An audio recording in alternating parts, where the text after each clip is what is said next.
Capítulo 114. Trabalhos adicionais. Farei agora um resumo dos incidentes ocorridos, e talvez não possa dar melhor ideia de nossos trabalhos até o tempo do encontro de Vermont do que referindo aqui o teor de uma carta que escrevi a nosso filho em Battle Creek, em 27 de dezembro de 1867. Meu querido filho Edson, estou agora sentada à escrivaninha do irmão D.T. Bordeaux, em West Snowburg, Vermont. Após o encerramento de nosso encontro em Topsail, Maine, estava excessivamente cansada. Enquanto arrumava minha mala, quase desmaiei de cansaço. O último trabalho que realizei ali foi convocar a família do irmão A e ter uma entrevista especial com eles. Falei-lhes palavras de exortação e conforto, e também de correção e conselho a um de seus membros. Tudo o que eu disse foi plenamente aceito e seguido de confissão, pranto e grande alívio ao casal A. Essa me é uma obra penosa e muito cansativa. Após já estarmos no vagão, deitei e descansei por cerca de 1 hora. Tínhamos um compromisso naquela noite em Westbrook, Maine, para reunirmos com os irmãos de Portland e arredores. Ficamos hospedados no lar da bondosa família do irmão Martin. Eu não estava conseguindo ficar sentada, mas, tendo-me sido solicitado que estivesse na reunião da noite, fui à escola, sentindo que não tinha forças para erguer-me e falar ao povo. O prédio estava repleto de ouvintes interessados. O irmão Andrews iniciou a reunião e falou pouco tempo. Seu pai, em seguida, fez algumas observações. Então me levantei e, tendo dito umas poucas palavras, senti-me revigorada. Todas as minhas fraquezas pareciam haver-me deixado, e falei durante quase 1 hora com perfeita liberdade. Senti inexprimível gratidão por esse auxílio da parte de Deus, justamente no tempo que mais necessitava.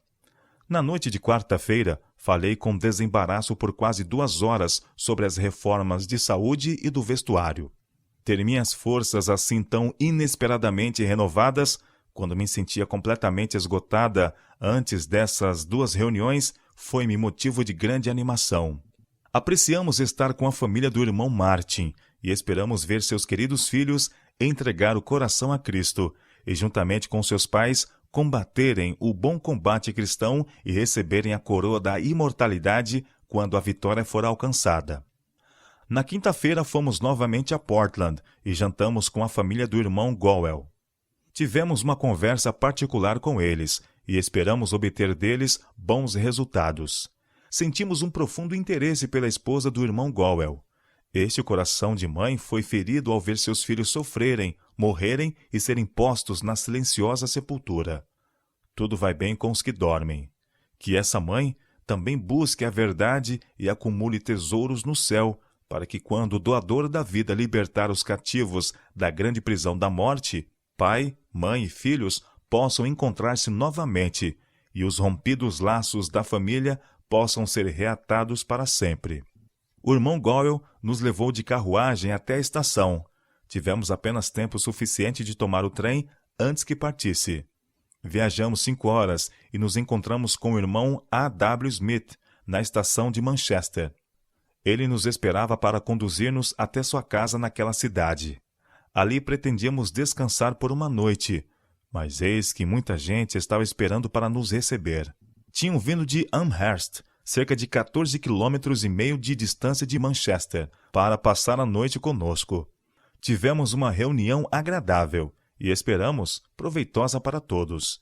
Recolhemos-nos às 10 horas. Cedo na manhã seguinte, deixamos o confortável e hospitaleiro lar do irmão Smith para prosseguir até Washington.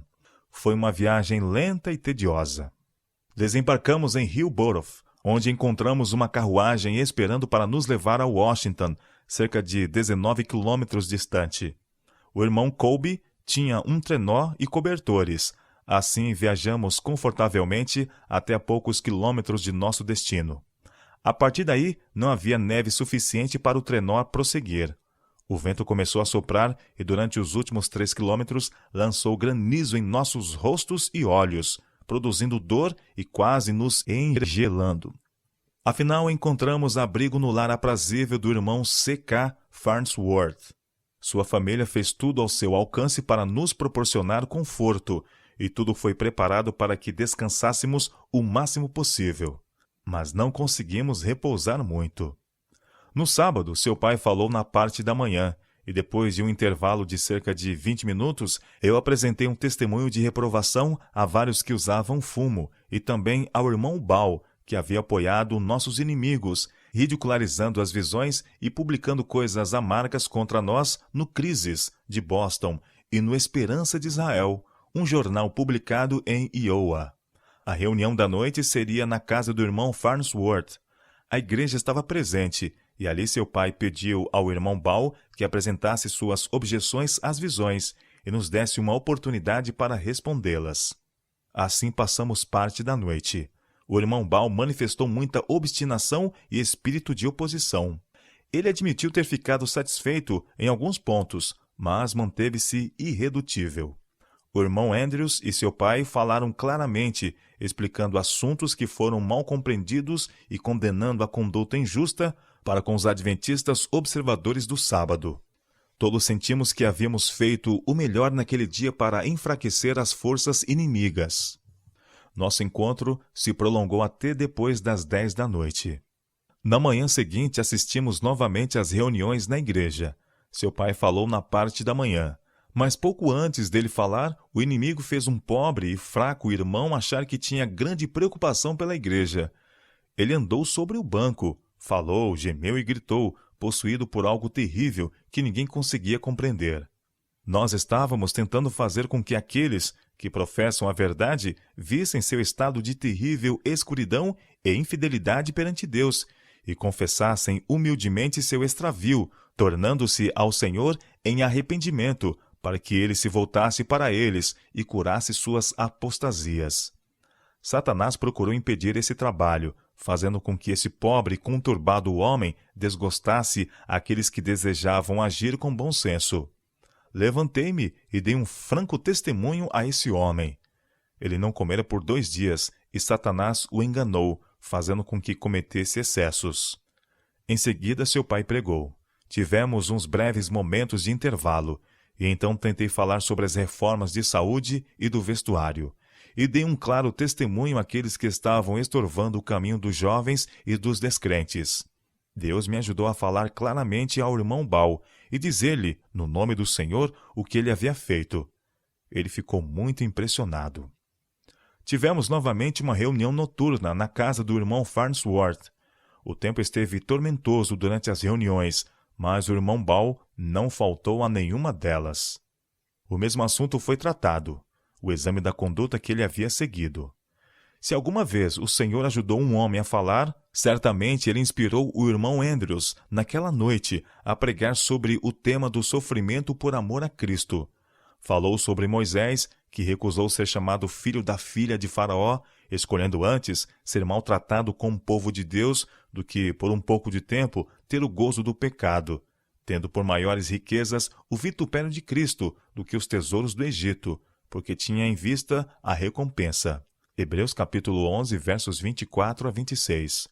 O pastor Andrews mostrou que este era um dos muitos exemplos em que o vitupério de Cristo foi estimado acima das riquezas e honras mundanas, dos pomposos títulos, da coroa e glória de um reino.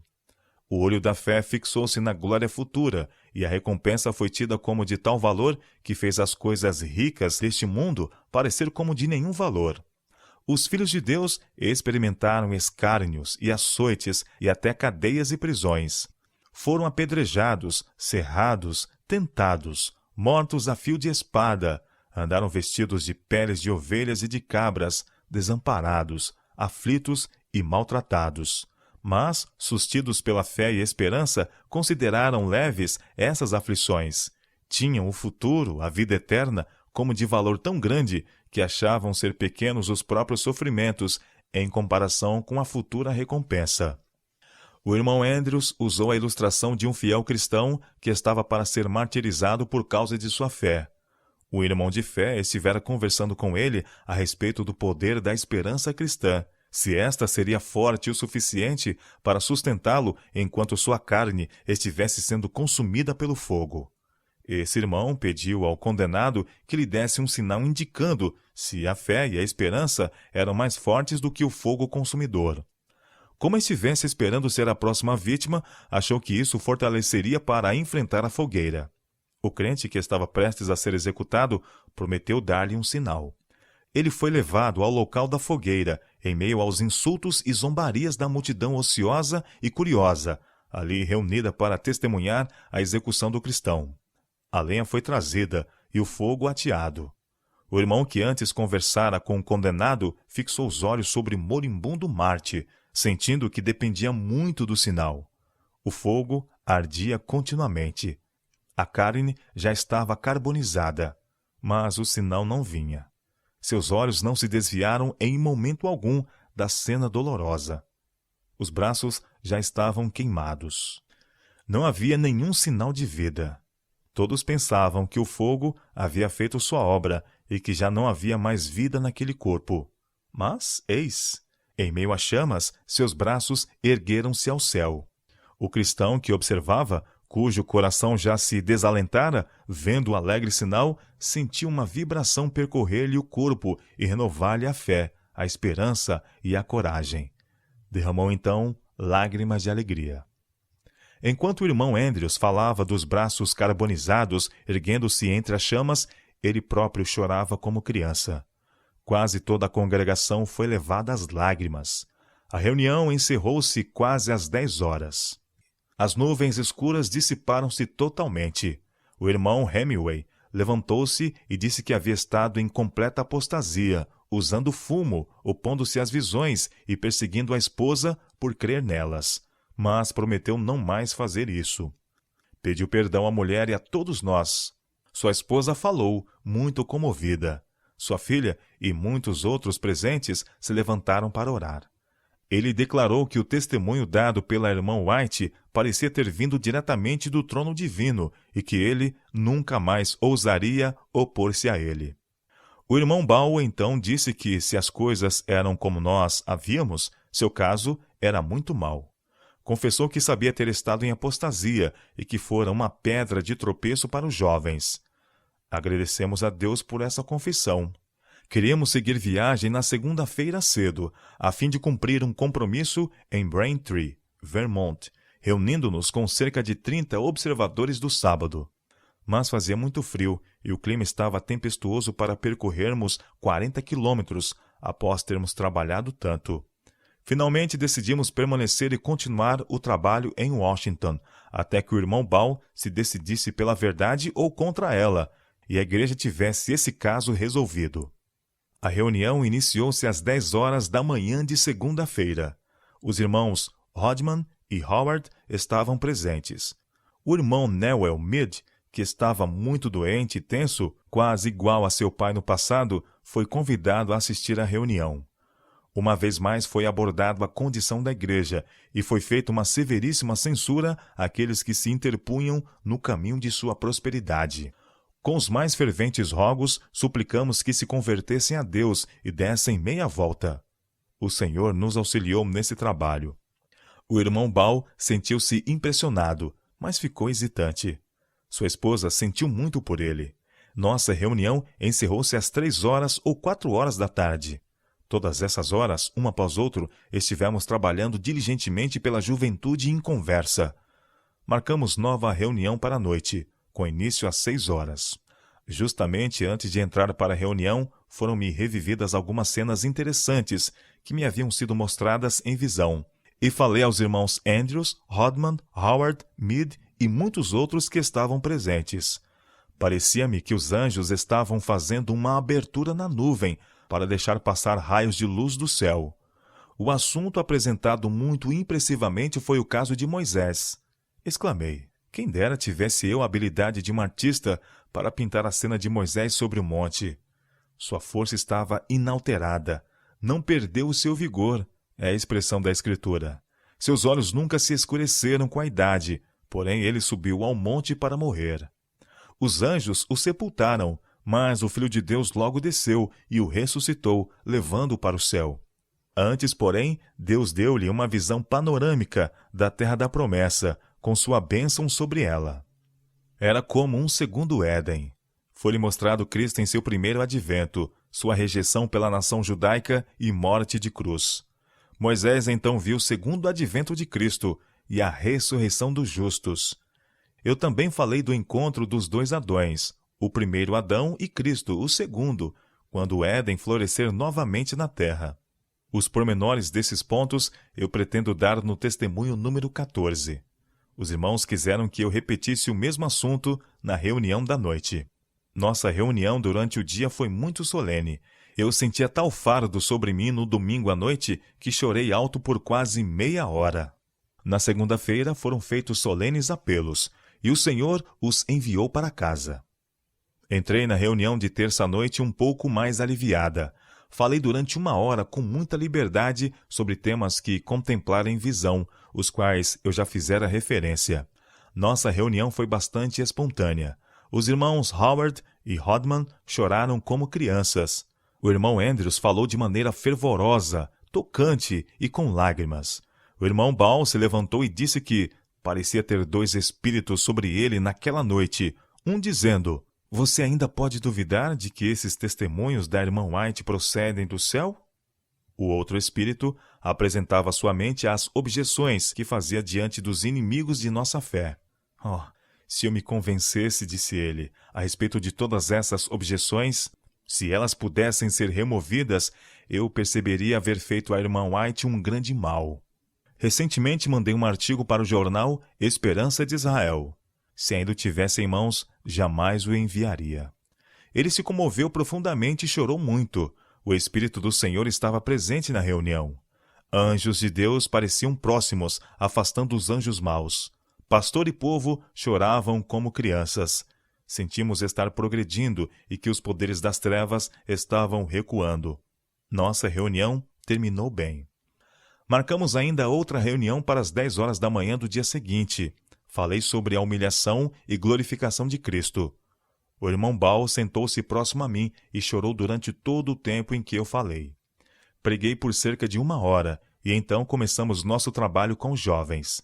Os pais vieram à reunião trazendo os filhos consigo para serem abençoados. O irmão Ball se levantou e fez humilde confissão, dizendo que não vivera como deveria diante de sua família. Confessou aos filhos e à esposa que estivera em apostasia e que não fora de nenhum auxílio, antes um estorvo a eles. As lágrimas fluíam copiosamente. Sua vigorosa estrutura estava abalada e soluços embargavam-lhe a voz. O irmão James Farnsworth havia sido influenciado pelo irmão Ball e não estivera em plena união com os adventistas observadores do sábado. Ele fez confissão com lágrimas. Então fizemos um apelo às crianças, e 13 delas manifestaram o desejo de tornarem-se cristãs. Os filhos do irmão Ball estavam entre elas. 1 ou 2 haviam deixado a reunião, sendo obrigados a voltar para casa. Um rapaz de aproximadamente 20 anos caminhou cerca de 63 quilômetros para nos ver e ouvir acerca da verdade. Nunca havia professado religião, mas tomou posição ao lado do Senhor antes de ir embora. Esta foi uma das melhores reuniões. No final, o irmão Ball foi até seu pai e confessou em lágrimas que havia procedido mal para com ele e rogava-lhe o perdão. Depois se aproximou de mim e confessou que havia sido muito injusto comigo. "A senhora pode perdoar-me e pedir a Deus que me perdoe?" Asseguramos que lhe perdoávamos tão cabalmente quanto esperávamos ser perdoados. Despedimo-nos com muitas lágrimas, sentindo a bênção do céu sobre nós. Não tivemos nenhuma reunião à noite. Na quinta-feira, levantamo-nos às 4 da manhã. Chovera à noite e ainda estava chovendo. Todavia nos aventuramos a ir até Bellows Fall, situada a cerca de 40 quilômetros de distância. Os primeiros 6 quilômetros foram extremamente difíceis, porquanto havíamos escolhido uma trilha isolada que evitava as íngremes colinas.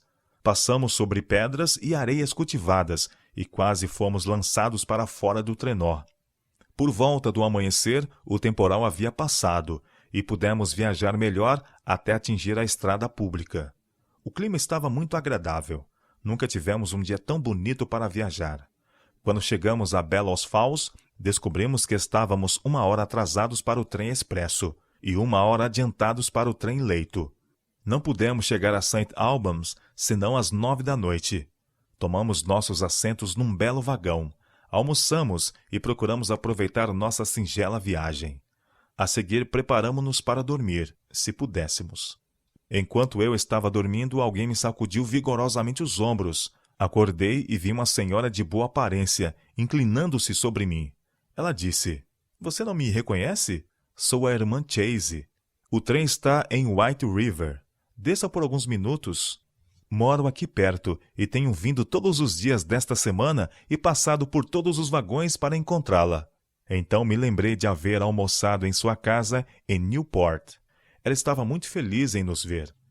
Ela e sua mãe guardam o sábado sozinhas. Seu marido é chefe de trem. Ela falava rápido. Disse que apreciava muito a revista, porquanto não havia reuniões ali. Queria livros para distribuir a seus vizinhos, mas tinha de conseguir todo o dinheiro que gastava em livros e periódicos. Tivemos uma entrevista proveitosa, embora curta, pois o trem partiu e tivemos de nos separar. Em St. Albans, encontramo-nos com os irmãos Gold e A.C. Bordeaux. O irmão Bordeaux possuía uma bela carruagem coberta e 2 cavalos, mas a conduzia de um modo tão vagaroso que só chegamos a Enosburg depois de 1 da madrugada. Estávamos exaustos e engerelados. Fomos deitar logo após as 2 e dormimos até depois das 7. Há uma grande afluência de pessoas ali, apesar do mau estado das estradas que não permite o tráfego de trenós nem de carruagem. Estou indo para a reunião e devo despender algum tempo ali. Seu pai fala esta manhã e eu à tarde. Que o Senhor nos ajude, é nossa oração. Veja que longa carta eu escrevi. Leia essa carta a quem se interessar, especialmente ao vovô e à vovó White. Como você vê, Edson, temos bastante trabalho a fazer. Espero que não se esqueça de orar por nós. Seu pai tem trabalhado duro, muito duro, até sacrificando sua saúde.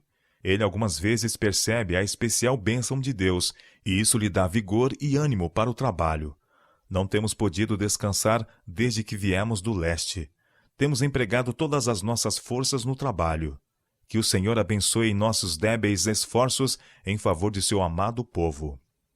Edson, espero que você adorne sua profissão de fé com uma vida bem ordenada e piedosa conversação. Seja fervoroso, zeloso e perseverante no trabalho. Vigie em oração, cultive humildade e mansidão. Isto receberá a aprovação de Deus. Esconda-se em Jesus. Que o amor próprio e o orgulho sejam sacrificados e você, meu filho, seja suprido de rica experiência cristã, útil para qualquer posição que Deus queira confiar-lhe. Procure fazer uma obra completa, de coração. Uma experiência superficial não passará pela prova do juízo. Busque uma transformação completa. Que suas mãos não estejam manchadas, o coração maculado, o caráter rebaixado pelas corrupções do mundo. Mantenha-se diferente. Deus apela. Pelo que saí do meio deles, e apartai-vos, diz o Senhor, e não toqueis nada imundo, e eu vos receberei. E eu serei para vós pai, e vós sereis para mim filhos e filhas, diz o Senhor Todo-Poderoso. 2 Coríntios capítulo 6, versos 17 e 18. Ora, amados, pois que temos tais promessas, purifiquemo-nos de toda imundícia da carne e do espírito, aperfeiçoando a santificação no temor de Deus. 2 Coríntios capítulo 7, verso 1. Recai sobre nós a obra de obtermos perfeita santidade. Quando Deus vir que estamos fazendo tudo ao nosso alcance, então nos dará ajuda. Os anjos nos auxiliarão e seremos fortes mediante Cristo. Não negligencie a oração secreta. Ore por você mesmo. Cresça na graça. Avance. Não fique onde está, nem recue. Para frente, a vitória. Anime-se no Senhor, meu caro rapaz. Lute contra o grande adversário somente um pouco mais, e então o livramento virá, e a armadura será deposta aos pés de nosso amado Redentor. Suplante cada obstáculo. Se o futuro parecer um tanto nebuloso, espere e creia. As nuvens desaparecerão, e a luz novamente brilhará. Louve ao Senhor, diz meu coração. Louve ao Senhor pelo que Ele tem feito por você, por seu pai e por mim. e inicie corretamente um novo ano. Sua mãe, Ellen G. White. A reunião de West Enosburg, Vermont, foi de profundo interesse. Achei muito bom voltar a encontrar velhos e experientes amigos daquele estado. Uma grande boa obra foi realizada em curto espaço de tempo. Esses amigos eram pessoas geralmente pobres, trabalhando por suas necessidades básicas num lugar onde $1 é ganho com muito mais empenho do que 2 no Oeste. Todavia, foram liberais conosco. Muitos detalhes dessa reunião foram publicados na revista, e a carência de espaço nessas páginas impede sua repetição. Em nenhum estado, os irmãos têm sido mais verdadeiros para com a causa do que no velho Vermont. Em nossa viagem para Enosburg, paramos para passar a noite com a família do irmão William White. O irmão C. A. White, seu filho, apresentou-nos o assunto da patente de sua máquina dupla de lavar e torcer e pediu conselho. Como eu havia escrito contra nosso povo envolver-se em direitos de patente, ele quis saber justamente qual era a minha opinião sobre essa patente. Falei-lhe francamente sobre o que quis e não quis dizer naquilo que havia escrito, e também o que queria dizer. Não disse que estava errado tudo quanto se relacionasse com direitos de patente, pois isso seria quase impossível, visto que a maioria das coisas com que temos de lidar diariamente são patenteadas. Nem pretendi transmitir a ideia de que era errado registrar patente, fabricar e vender qualquer artigo merecedor de patente. O que eu queria que nosso povo entendesse é que é errado permitir ser enganados e defraudados por homens que vão de um lado ao outro do país vendendo direitos de propriedades para esta ou aquela máquina ou produto. Muitos desses artigos não são de nenhum valor nem de real benefício, e aqueles que o vendem são, com poucas exceções, uma classe de enganadores. Alguns de nossos próprios irmãos se envolveram na venda de produtos patenteados, mesmo crendo que eles não eram aquilo que pareciam ser. É incrível que muitos de nosso povo, alguns dos quais já plenamente advertidos, ainda permitam ser enganados pelas falsas declarações desses vendedores de direitos de patentes. Algumas patentes são realmente valiosas e poucos têm obtido proveito delas. É minha opinião, porém, que onde $1 foi ganho, 100 se perderam. Não se deve depositar confiança nessas garantias de direitos de patentes. E o fato é que aqueles que se envolvem com elas, com poucas exceções, são inequivocadamente enganadores e mentirosos, tornando difícil para um homem honesto que apresenta um produto legítimo obter o crédito e o patrocínio que merece. O irmão C. A. White apresentou sua máquina de lavar e torcer ao grupo, incluindo os irmãos Bordeaux, Andrews, meu marido e eu, e não pudemos, senão, olhar com favor para ela. Ele nos presenteou com uma unidade, a qual o irmão Corlins, do Maine, nosso empregado, montou em poucos instantes e a pôs a funcionar. A irmã Burgess, do condado de Gratiot, nossa empregada doméstica, ficou muito contente com a máquina. Ela funcionou bem e é rápida. Uma mulher débil, que tenha filho ou marido para acionar essa máquina, pode lavar grande quantidade de roupa em poucas horas, enquanto que ela nada mais fará do que supervisionar o trabalho. O irmão C. A. White enviou circulares a um grande número de pessoas, e quem tiver interesse poderá dirigir-se a nós, incluindo a postagem. Nossa próxima reunião foi em Adams Center, Nova York. Foi um grande encontro. Houve muitas pessoas nesse lugar e adjacências, cujos casos me haviam sido mostrados e por quem eu sentia profundo interesse. Eram homens de moral digna. Alguns tinham tal condição de vida que tornava a cruz da verdade presente difícil de suportar, ou pelo menos eles pensavam assim. Outros, de meia idade, foram educados desde a infância para guardar o sábado, mas não suportaram a cruz de Cristo. Estes se achavam numa posição da qual parecia difícil movê-los. Eles precisavam ser sacudidos da confiança em suas boas obras, levados a sentir sua condição de perdidos em Cristo. Não podíamos abandonar essas pessoas e trabalhamos muito para ajudá-las. Por fim, mudaram de pensamentos e, desde então, tenho me alegrado em receber boas notícias sobre todos eles. Esperamos que o amor ao mundo não lhes exclua o amor a Deus do coração. O Senhor está convertendo homens ricos e trazendo-os para as nossas fileiras. Se prosperarem na vida cristã, crescerem na graça e finalmente colherem rica recompensa, haverão de usar suas riquezas para fazer avançar a causa da verdade. Depois de deixar Adams Center, ficamos alguns dias em Rochester e fomos para Battle Creek, onde permanecemos durante o sábado e o domingo. Dali retornamos para casa, onde passamos o sábado seguinte e o domingo reunidos com os irmãos de diversos lugares. Meu marido tratou da questão do livro em Battle Creek, e essa igreja deu um nobre exemplo. Na reunião em Fair Plains, ele falou sobre a colocação, nas mãos de todos os que não podiam comprar, de obras como Dons Espirituais, Apelo às Mães, Como Viver, Apelo à Juventude, Leituras Sabáticas e os diagramas com a chave de interpretação. O plano recebeu apoio geral. Mas acerca desse importante trabalho falarei oportunamente.